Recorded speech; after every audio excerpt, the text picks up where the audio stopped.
It's the mind behind the curtain. With your hosts, Alex and Jose. What up, y'all? How y'all doing? Get ready, because we're going to talk about the yin and the yang. The bad, the good. Everything universal. The positive and the negative. The evil. And the good. The wrong. The unknown. And that's right. Sit back. Oh, yeah, baby. Man, whoop, whoop. With once again the guest, Dudley. Dudley in the house, in the building. Yeah, man. Putting me to work. More to talk about. As we promised, we said that we were gonna do a part 2, man. It's just that we got so much to talk about with you, bro. Like you're such an interesting character, man, and you definitely have a lot of history and experience in life is crazy, man. Right. Yeah. So let's dive right into this, man. You were a bodyguard, and you were a bodyguard to a lot of famous artists, man. Can you give us a list of the people that you bodyguarded? I'll give you a list of some of the people I've worked with. Yeah. The thing about bodyguarding work is that there's some people that are in that business and they try to be a celebrity bodyguard. You know, they're trying to be the guy that everybody sees and be that guy. But the real professionals are guys you don't really know that well unless you're in the industry. Right. A lot of the real professionals that do all the dirty work and do all the stuff that most people don't understand, because usually certain celebrities or certain people at certain levels, they deal with issues that the average person would not even fathom. Right. And they need people who have specialized skill sets to be able to prevent anything from happening to them and make sure that their safety is never compromised. Just like the president has his Secret Service. That's right. You know, they have their people. So I've been kind of blessed in my life that it's always been something I was inspired to do, because I loved the idea of providing that sense of security for the people that I work for. And I started this early. I started when I was in Toronto as a young kid. My first gig I ever had, I was, I think, about 17 or 18, but I was always a big guy. So I got hired by this promoter to be a bodyguard for Houdini. Oh, yeah, man. Friends. Yeah. Let's be friends. So that was my first gig. I was like, oh, man, and I remember I had to walk them through a line of females to the stage, and John Leno was like with his little Dracula outfit, and it was euphoric. It was exciting, but then again, growing up in Toronto at that time too, I knew all the crazy people, so I basically was able to deter things from happening. And later on, I actually invested in myself to get the skill sets by taking some training from professional schools and stuff, bodyguarding schools in the United States and whatnot, to develop my skill set. And I found that working as a bodyguard is really great, but you have to have a certain temperament, because you deal with people who are used to getting things done on a certain way, and they require it to be done their way. Right. And if you don't know how to be flexible and adaptable, you don't really get a lot of work. The other thing is too, and I hate to say this, but there is a lot of racism involved in that industry, because there's a lot of guys that are highly skilled that may not be of the right complexion, and certain clients that, even though they may be loved by the public, will not hire you because of what you look like. That's and terrible, man. I know it's horrible to say that, but you know what? It is a reality. And I mean, so the only thing that can circumvent that is that you have to be a professional at all times. Right. And when you get the opportunity, you do your job, you do it well, because what happens is, and this is what's worked for me, I built credibility with my work ethic and what I do, and the professionalism I bring to what I do, that I've been able to get clients that a lot of people look at me and say, "You work with who?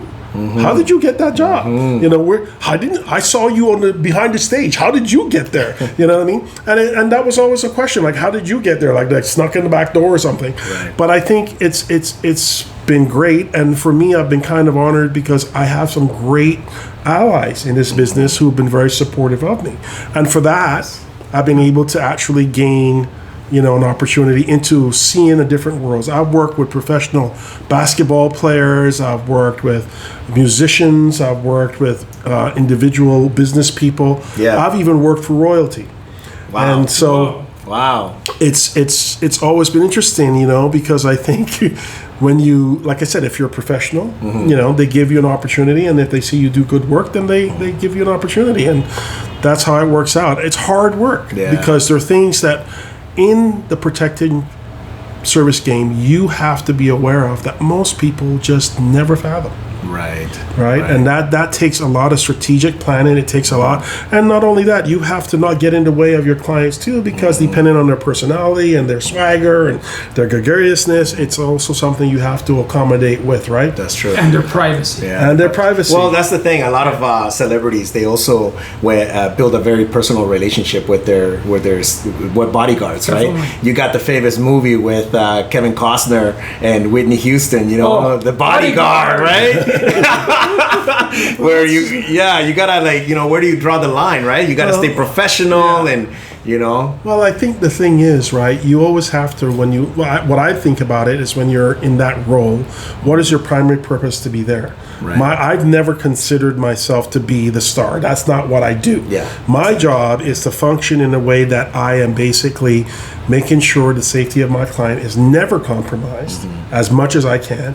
And if we get into a situation where things escalate, and violence is going to occur, to make sure that I do my very best to deter my client from any harm. Right. So it doesn't always happen, but I think the reality of it is that's how I approach it. And I've been very fortunate. I've been able to do some pretty good work. A lot of guys that are involved in this the protection services game come out of the military. You have a lot of guys that are Navy SEALs, guys that were like, stone cold killers. There's some guys that are really, they have backgrounds and they're hired because of that ability to basically adapt to these situations. Yeah. Right? I mean, everyone is different, but that basically is it. I've found in my career, in the years that I have been involved, which I still am to some degree, a lot of African American celebrities do like to hire a person of color, because when they go to certain events, and if they're African American or whatever, it's much more comforting to see somebody that looks like that. And 90% of the time that happens. So I understand when you have clients that are not from that persuasion or whatever, they want to hire somebody who looks like them. I'm not justifying racism or prejudice, but I'm just saying that's something that I understand, right? It doesn't matter what your skill set is. And that leads me to a story about one client that I got an opportunity to work with. I got an opportunity to work with Prince in 2014. Talking about royalty. He was an amazing human being. I mean, I to this day, I'm still always in awe that I really had that opportunity, because that's amazing, man. I had a list of people that were my dream people that I wanted to work with. And I got an opportunity to actually do that. And the one thing about him that blew me away in terms of my experience with him was a conversation that I actually had with him, which I didn't expect. And it was kind of interesting, in that he came to Vancouver to do a show. The guy that he was supposed to have with him wasn't able to provide that service, so they had to hire somebody. Prior to that, I had worked with a group of very specialized individuals on the TOEFL Awards, which was like the East Indian Bollywood Awards. That is like the Oscars. And I bodyguarded one of the celebrities that was there. And it was a very highly specialized team of about 60 people, the best in the city. Most of those people, some of them worked in law enforcement. A lot of us were, and a few of us didn't, right? So we had to go through a lot of checks to be able to be on that team, and that team was extraordinary. And I met some really good allies there, made some good friends, and had some great guys I worked with. In the process, I was referred by one of these people to this client. So I went to meet with Prince, and he looked me up and down, and he said, "Oh, you'll do." And I was like, "Okay." And from that moment, I was hired. I was on the job. So my understanding was at the time was, okay, I am going to be working with this guy, and he's doing one show tonight at I think it was at the Vogue Theater. Right. And I said, okay, great. They didn't ask me about my rates, nothing. They just said, you're fine. So he came in, we did sound check. I went back with him to the hotel. When we went back to the hotel, we were in the elevator, and we're going up in the elevator, and before the elevator door opened, Cameron Diaz, the actress, walks in. Oh, wow. And she goes, "Oh my God, Prince!" And he looks at her and he goes, "Oh my God, Cameron Diaz!" Right? I swear to God, it was I'm sitting in the back and like looking at him, I'm going, okay. And she smiles and he smiles, and they both, she got off on another floor, and then we went up to the room, and my job was basically to wait there until showtime. So I'm outside the door and I'm waiting, and he had some guests that came, and I was told who they were and whatnot. So I'm standing outside the door, and they're inside the specialty suite that they're in, and I think about maybe a little while later, he came out he actually looked out through the door, and I was standing there, and he said, "Hey, have you had something to eat?" I'm like, "No, I didn't eat because I just got the call and I'm here." He goes, "Okay, well, if you're hungry, we can get you order you up some food and stuff." And I said, "I'm okay for now, sir, but thank you very much." And I said, "Sir, can I ask you a question?" And he goes, "Okay, what?" I said, I heard that your rider, which is the document that most of these artists, performing artists, use when they do tours, they have requests. If they like blue Skittles, they get blue Skittles, Right. That's what I said, in your rider, I heard that you said your bodyguard had to be a big black man. Is that true? And he looked at me and he smiled and he said, "Well, you're here, aren't you?" And I was like, kind of like, he should stand up. You should stand up just so the audience can see how big. Look how big this guy is, man. So I'm like, Prince will be like, "Yeah, you're hired. I'm like, You got the job." I'm just like, wow, okay, yeah. So he goes, "You're here, aren't you?" And I'm like, "Yeah." And then he looked at my face and he went, "Oh, you need me to explain." So he said to me, "Okay, when I started my career, a lot of those decisions in terms of the personnel I had was hired by the company I worked for. Yeah. And as you know, I've had some legal issues fighting to get what's rightfully mine. And when I became the artist, I choose the people that now work in my circle." And he said, "Unfortunately, there's a lot of guys like yourself who are in all these cities all across the world, highly skilled, who can do what you do, but you never get a call." Right. Yeah. He said, "You won't get the call because there's 100 other guys that don't look like you that will get that call before you." Right? And he said, "I have no problem with qualified people getting a job, but he said, I am aware that an individual like yourself should get an opportunity like that. And that's why I have that in my rider." That's awesome. And I was completely blown away because I had no idea that this man was so conscious, because you don't really know these people, you just do your thing. So that was a brief little conversation that I had that really changed my outlook about how a lot of professional artists are. And I was so blown away that he was so conscious of that, right? Because I was just like, wow. So he was very amazing in that respect to me, and I made sure I did my job, and I had a great experience working with the crew and everybody that I worked with on that particular tour was actually really wonderful. From the girls that were in the band and everybody was really, really kind and very. He had a great team of people around him, right? And I was very impressed. And the only aspect to it that blew my mind was when we went to Seattle. He did a tribute to Jimi Hendrix. Wow. And it was so powerful in terms of what he played. The room was like deathly quiet, and it was just like if there was a ghost in the house. Right. I was so amazed at his ability to play that Fender Stratocaster that he had, the way he did, man. It was mind blowing, Jose. Like I stood there and I went, wow. He's got some crazy skills. Who knows, dude? He came out and he hushed the room. I was like, wow. What I heard from about Prince is that he could play any instrument. Yes, he was. Yes, that's correct. He was a very multi-talented guy. Right? Yeah. He did everything. He could play everything. He had a studio in his recording studio at Paisley Park. I mean, they found albums that he already had produced after his death, and a lot of artists that actually had #1 hits were songs written by him. Yeah, that's amazing. He's amazing, man. Which was kind of a thing. So that's one of the aspects of the trade in terms like you work with some people and it's like kind of amazing. I've worked with private individuals as well, and I've learned how certain big business people operate, and that was also kind of interesting because usually for people in that category it's their families and their children. That's the biggest concern, right? So when they travel, you have to make sure that's a big thing. I've worked for some members of a royal family from the Middle East, and they were amazing people. I mean, just amazing people, and offered me opportunities that I never would have access to as well. So I think in this game, there's a lot, like I said, there's a lot of unsung heroes that are out there doing the job, that are behind the scenes and not trying to be the superstar. So the guys that you see out there that you hear about in the media, like some of our Canadian artists that are like, and everybody's like, right? Okay, it is what it is. You gave us a list of all of the people most of the people that you've bodyguarded, and you had like you started with Houdini, and then you mentioned Prince, but you also had like Ran DMC. You had a member from the Wu-Tang Clan, Method Man. You had all this, but also you mentioned you had an experience with Michael Jackson. Yeah. Like, man, Prince, Michael Jackson, man.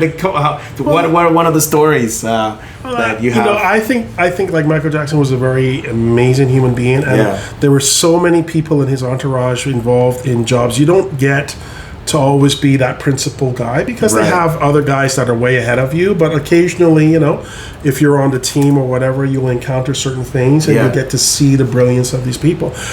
With Michael Jackson, the thing that I always thought was absolutely amazing was that he was just such a brilliant man. Like I have never seen anyone who was so meticulous about the way he did everything he did. And on top of that, the scary part about him was that he was a heck of a businessman, and people have no idea how much dedication and force he had in controlling his music, right?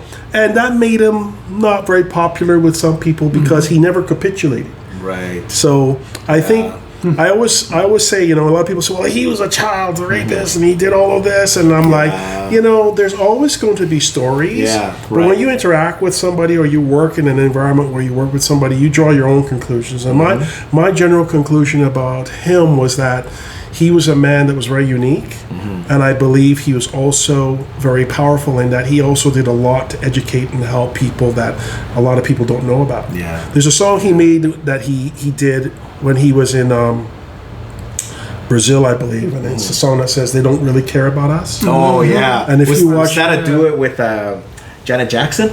Was that no? That was another one. By himself. By himself. Yeah. Okay. But if you watch it, he went into the favelas and he actually shot it there and he paid the people. I mean, nobody does that, bro. No. Nobody does that. But he went there. Nobody.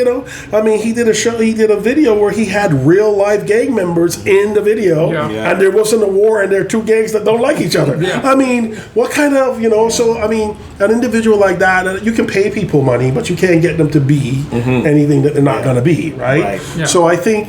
The thing is, when you reach a certain status, and I think, unfortunately, for a lot of African American superstars, the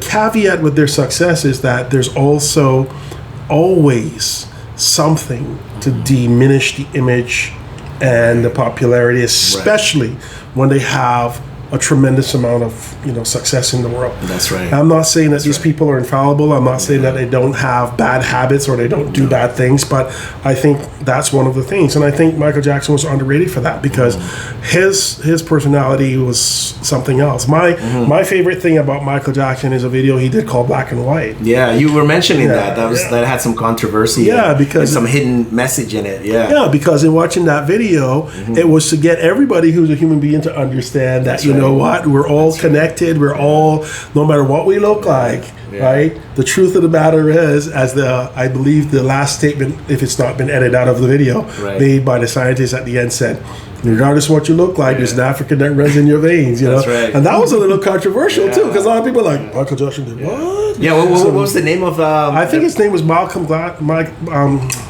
Malcolm. I want to say Marxism, but no. It believes me right now, but he did a study on just the development of blood types in the world, and basically concluded that he found that the oldest DNA person with DNA through the blood actually was in Africa, and that was a very controversial idea, even though it was a truth that was discovered by empirical evidence. Bothered a lot of people. Yeah. So, those kind of things happen, right? Well, definitely Michael Jackson was on to something, man. And like you said, when these other corporations attack certain individuals is because they see them as competition. And a threat. And a threat. And they don't want them to, continue to influence the world, And Michael Jackson, for me, was a huge influence, man. And he bestowed, like, love, peace, also excitement in the music, right? You couldn't find that in any other music. I mean, you could, but not in that genre. Yeah, his style was very unique. His style was very unique, man. Yeah, that's great, man. What else happened with your career that you can say that that you can say in some terms? But I know you signed a confidentiality agreement. But what's one of the things that you saw behind the scenes with, like, let's say Prince, where you were like, wow, this guy, or Michael Jackson, or you also bodyguard for Notorious B.I.G., right? Yeah, I was on a tour with him when he did a show at the Gorge, and it was sponsored by Kiss 93 in Seattle. And I met him, and he was a very interesting guy, because I was actually bodyguarding Tony Rich at the time. That's who I was working with. The one thing I think is that a lot of these people that I met, they do things behind the scenes that most people are not aware of. Right. Yeah. And that's one of the things that when you're in that circle and you see, you sort of realize, like, wow, like, I had no idea that this person's like that. Because, you see superstars and you see the perception of what they're about, but you don't really know all the things that they do, right? And a lot of them, they do really amazing things for other people. Yeah. We hear about Keanu Reeves, but you've never heard him go on television and brag about, oh, well, I do this. And no. Yeah, but everybody says, he paid for this person's surgery. He did this. Because those people, they actually understand what it means for other people to be in pain and suffer. That's so they do these altruistic things. And I think that's one of the things that I saw during my career that was very amazing to me. Yeah, and that's the thing. It's a good point, because a lot of artists these days, or even celebrities, they come out and they just put out everything that they did for humanity or for their communities, and they want to have that recognition. Yes. And it's like, oh, now I'm like the savior of the world, and it's like, you don't need to brag about. We don't know anybody like that, do we? No, right? What about the other side of the spectrum, though? What was like a worse situation that you were bodyguarding? I had a client one time in which we were leaving the building and we actually came under fire. Somebody started shooting at us. So we had a procedure to evacuate our client out of the place safely. Managed to do that. None of us were actually injured because that person was dealt with accordingly. But sometimes that happens, and that's a pretty scary situation, because a lot of times you're looking for it, you don't expect it, but when it happens, you got to be able to move and got to be prepared. Got to prepare and get it done. You know what I mean? Because that's what you get paid to do. Well, we know a little bit about your past history with the military, and we want to leave that for another segment. In martial arts. In martial arts. So we want to all tie that all in on our next segment. You guys are really putting me to work here. I got one more celebrity. Okay, let's see. Justin Timberlake. Yes. Oh yeah. Justin Timberlake's really interesting, because I did a detail with him and Jay-Z when they did the Legends of the Summer Tour. And Justin Timberlake is a down-to-earth kind of guy. It was really kind of weird. Like, for the international superstar he was at the time and how women were going crazy over this guy, he was just a regular down-to-earth kind of guy, you know? And also a very altruistic guy. I seen him look after. He gave some specialty shoes that were given to him by Nike to one of the guys that were working on the show with him, that were in the behind the scenes. And he was like, the guy was so blown away, right? Because he never expected that. But in terms of personality and stuff, he was like, he freaked me out because he said, oh, dude, man, I'm running on fumes right now. And then he went out and did a 90-minute show like nothing happened. I'm like, what? just amazing, But a really, really interesting guy, just really cool. And it was always a pleasure when you get a chance to work with people like that up close and you see that they're just still very human, That's a good amazing thing. That's a good experience to have. Well, thank you very much again, man, for giving us more information and history on your bodyguard experience, man. And I think we should do another segment. Yeah. Let's put me to work. Let's do this.